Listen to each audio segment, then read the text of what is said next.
Top 30 bits చూసుకున్నాం. భారత రాజ్యాంగ పరిషత్తు ఏర్పాటు గురించి మొదటగా ప్రతిపాదించింది ఎవరంటే క్రిప్స్ కమిషన్ ఒకటి.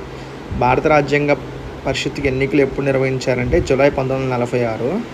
భారత రాజ్యాంగ పరిషత్తు మొదటి సమావేశం జరిగిన రోజు ఏది అంటే డిసెంబర్ 9, 1946. రాజ్యాంగ పరిషత్తు రెండవ సమావేశం ఎప్పుడు జరిగింది అంటే డిసెంబర్ 11 నుంచి 1946. దీనికి అధ్యక్షుడు ఎవరంటే బాబు రాజేంద్ర ప్రసాద్. నెక్స్ట్ భారత రాజ్యాంగ ముసాయిదా కమిటీ చైర్మన్ ఎవరంటే డాక్టర్ బిఆర్ అంబేద్కర్ ఒకటి. భారత రాజ్యాంగ ముసాయిదా కమిటీ సమావేశం ఏ రోజున మొదటిసారి జరిగిందంటే ఆగస్టు 29, 1947. 1946లో రాజ్యాంగ పరిషత్ మొత్తం సభ్యుల సంఖ్య ఎంత అంటే 389. క్యాబినెట్ మిషన్లో సభ్యులు ఎవరు అంటే క్రిప్స్, అలెగ్జాండర్, ఫెడరిక్ లారెన్స్ ఒకటి. భారత రాజ్యాంగాన్ని ఏ రోజున రాజ్యాంగ పరిషత్ ఆమోదించిందంటే నవంబర్ 26, 1949. భారత రాజ్యాంగ రూపకల్పనకు ప్రధానమైన ఆధారమైన చట్టం ఏదంటే 1935 భారత ప్రభుత్వ చట్టం. భారత రాజ్యాంగ పరిషత్ చివరి సమావేశం ఎప్పుడు జరిగిందంటే జనవరి 24, 1950. ఈ సమావేశంలో ఏం జరిగిందంటే జాతీయ గేయాన్ని రెండుని ఆమోదించారు. ఇంకేంటంటే మొదటిసారిగా రాష్ట్రపతిగా బాబు రాజేంద్ర ప్రసాద్ నియమకం జరిగింది. ఏది చివరి సమావేశమైన జనవరి 24, 1950లో. భారత రాజ్యాంగాన్ని అతుకుల బంతగా పేర్కొంది ఎవరంటే ఐవర్ చన్నింగ్ ఏమంటాడంటే అతుకుల బంత అంటాడు. భారత రాజ్యాంగం ఏ రోజు నుంచి అమల్లోకి వచ్చిందంటే జనవరి 26, 1950.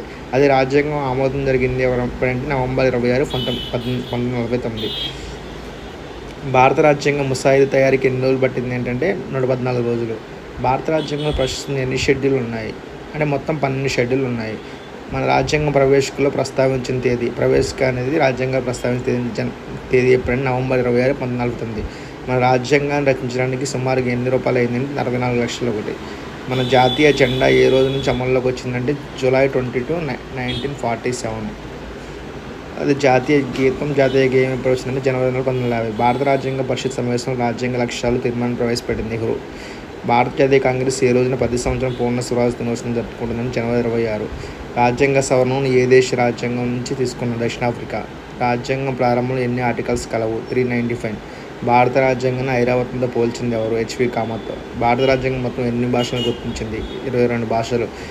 ఆస్తి హక్కును ఏ రాజ్యాంగ సవరణ ద్వారా ప్రాథమిక హక్కుల నుంచి తొలగించారు 44వ రాజ్యాంగ సవరణ ద్వారా 1978.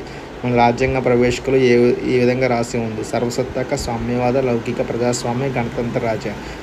భారత రాజ్యాంగంలో 4వ భాగం దేనికి సంబంధించింది ఆదేశ సూత్రాలు. మనం సమైక్య భావన, ఫెడరేషన్ అనే భావన ఏ దేశ రాజ్యాంగం తీసుకున్నట్టు కెనడా. భారత రాజ్యాంగ పరిషత్తు ముఖ్య లేఖకుడు ఎవరంటే ముఖర్జీ. ఆశయాలు తీర్మానాలు నెహ్రూ ఎప్పుడు ప్రవేశపెట్టాడంటే డిసెంబర్ 13, 1946.